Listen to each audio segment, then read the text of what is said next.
Hello, Shlomola. Welcome to the Spiritual Life with Mystic Travis Tidwell. I'm an international mystic psychic, medium, ceremonial magician, shaman. I do it all. I want to welcome you to the Spiritual Life. This is episode number 9. And we're slowly moving right along, but we're moving right along here. Everything here is being produced and organized by Sacred Dragon. And everything I have in my life, I give to and owe to the Lord God Yahweh and the Holy and Divine Spirit. The Sacred Dragon always acknowledges Yahweh and the Holy and Divine Spirit. I want to welcome in my executive producer, Athena, who's a priestess in my organization, Sacred Dragon, but she's also my daughter.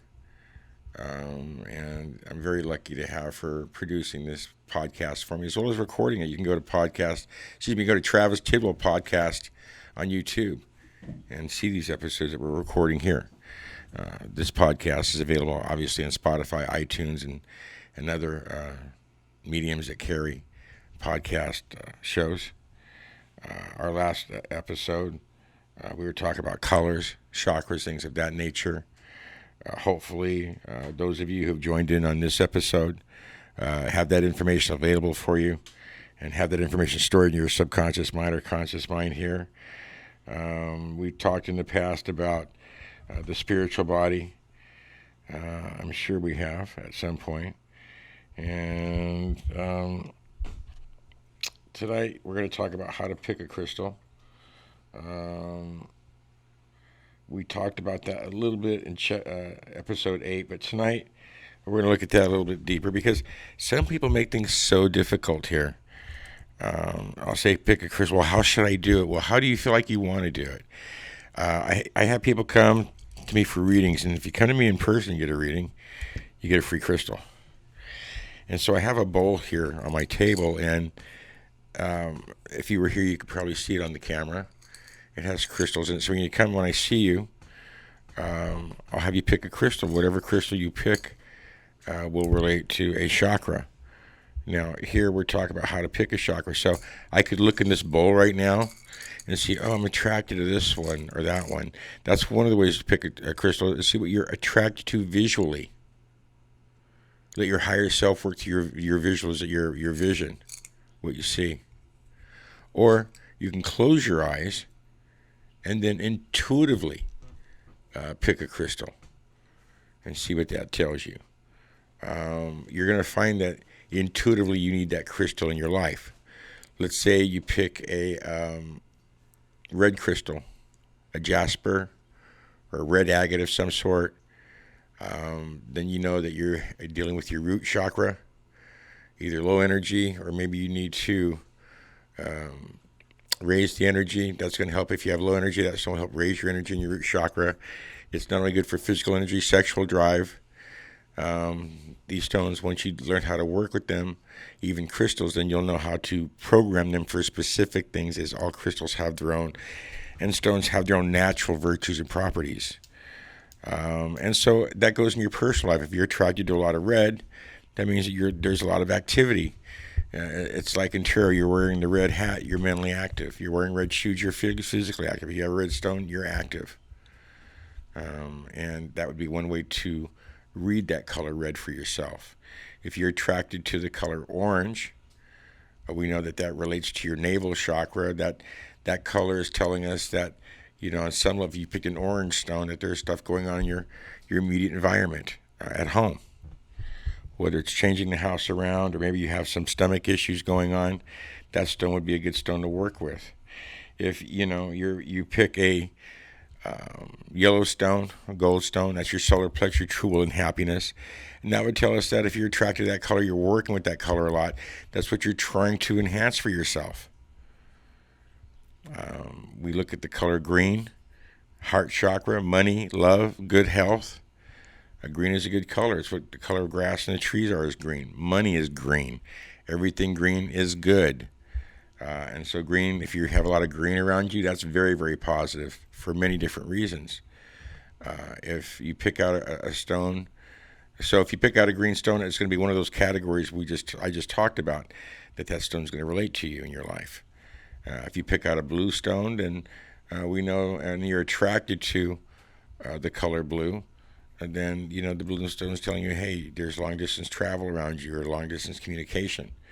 Maybe this is a time in your life where you're picking a blue stone because you're focusing on planning your future, gathering new information. Let's say, for an example, you pick a purple stone, and the color purple is dominant in your vibration. And then on that level, you're very spiritual, and you're looking for spiritual information. Use your intuition and trying to develop your higher self. If you pick a white stone, and let me see if we have a white stone in this bowl. Well, yes, we do, because I have every color of the rainbow here in chakra in my little crystal bowl. And I carry crystals in my pocket when I go out. I give crystals out, and I read crystals for people. And here we go. We have a white one. You can see that white one right there. Huh? Can you guys see it? Here's my granddaughter, Miley, and my daughter, Athena. And we got Nani over here in the background. These were all, I guess, helpers in this producing this show tonight. My podcast. We're a family tribe, dragons. We're a tribe of dragons. But anyway, this is how you're going to pick a crystal. So go to a metaphysical bookstore, or go to a gem store, and just see what you're attracted to. Once you find out what you're attracted to, and you get that stone, then you can go to there's many different books out there on crystals. My favorite one is actually, and it's my first one was Ted Andrews. No, excuse me, Scott Cunningham. My God, a Crystal Gem Dictionary, magical. That's a good book to get. And your second book, or another great book, would be There's Love in the Earth by Melody. Another great crystal book. And then you can see what virtues and properties that crystal has, and see how it's talking to you, how your higher self is talking to you in working with color and with crystals. It's not rocket science. Now, let's say, for instance, that you do pick a green stone, which is heart, love, money, and you want love out of that stone. Then you're going to sit down and meditate with it.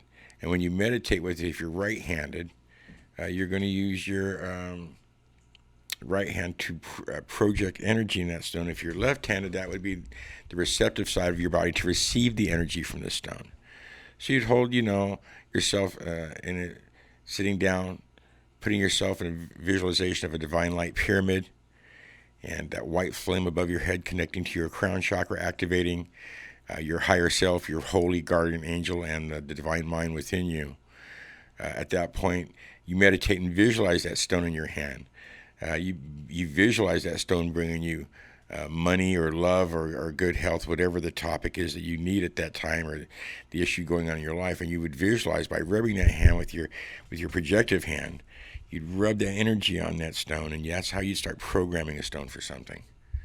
I mean, these crystals here I have with me, I don't have these, touched all the time. I really can't keep these programmed, because once you touch it, or somebody else has touched it, if you don't have the intention, it kills the program.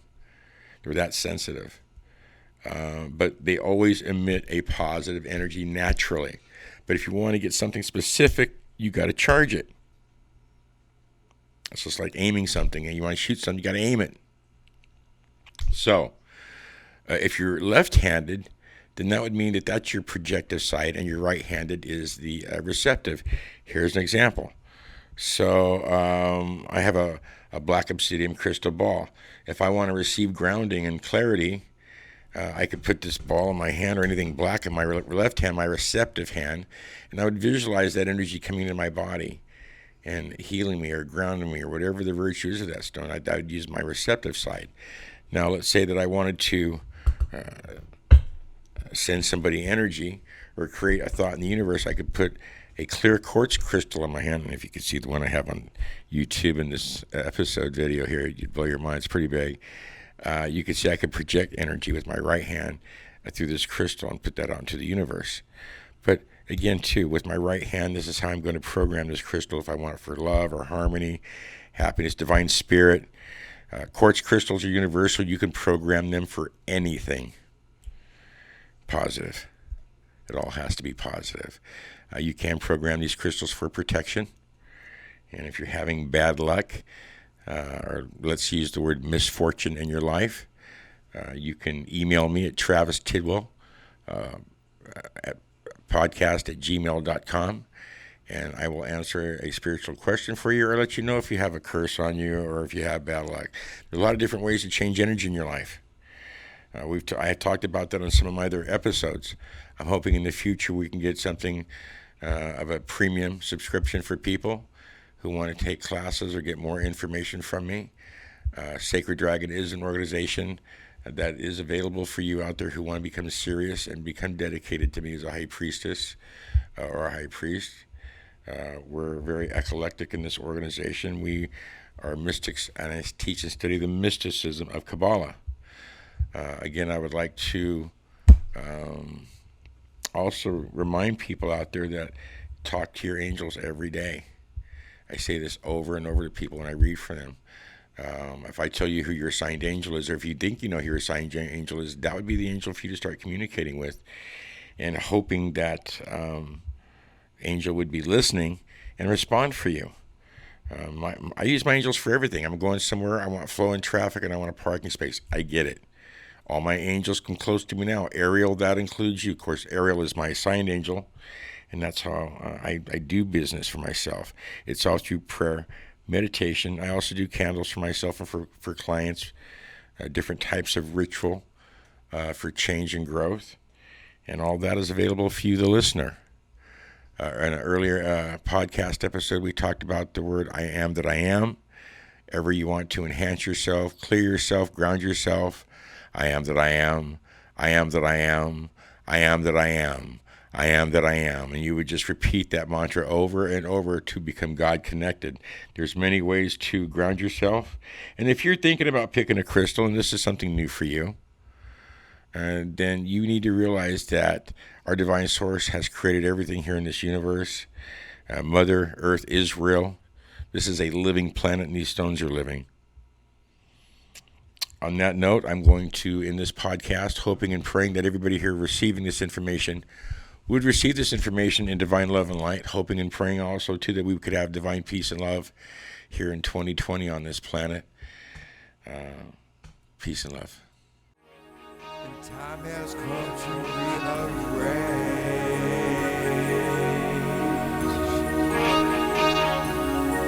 Time has come for a change.